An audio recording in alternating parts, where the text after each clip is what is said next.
Okay, so we're going to look at the next section here. We can use tangent ratio to determine the measure of an acute angle in a right triangle. So we're actually going to use our calculators now. So if you need to pause and grab your calculator, do so. You're going to use the tan -1 button on your calculator. And I'm just going to grab a calculator here as well. Okay, so one of the things you have to think about, now every calculator is slightly different, is that you want to make sure it's in what's called degree mode, because our angles are in degrees.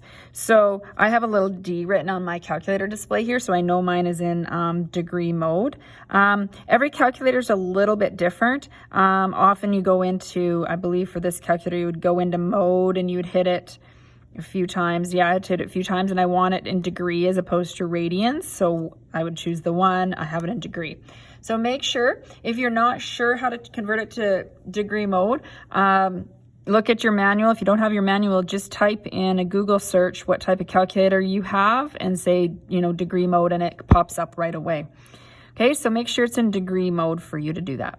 So you have a tan button right here. That's the one we're going to use. But if you read above the tan button, you see where it says tan -1. That's actually what we're going to use when we're finding an angle.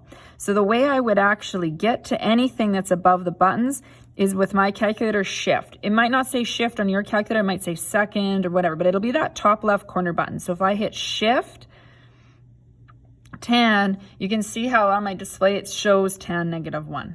All right, so that's going to end up being the button we're going to use when we do a question. So this is just sort of a little calculator piece. Okay, now some calculators, I ideally sort of show this on the display, and you can sort of type things in as you see them, which is going to make life way easier. And since, you know, you've got more math courses to come, that's probably ideal to get a calculator like that. Once in a while, there's calculators where you have to type some numbers in first and then hit that button, and that's okay to use that as long as you're really familiar with your own calculator, and it would be something that, of course, you can get help from me with as well.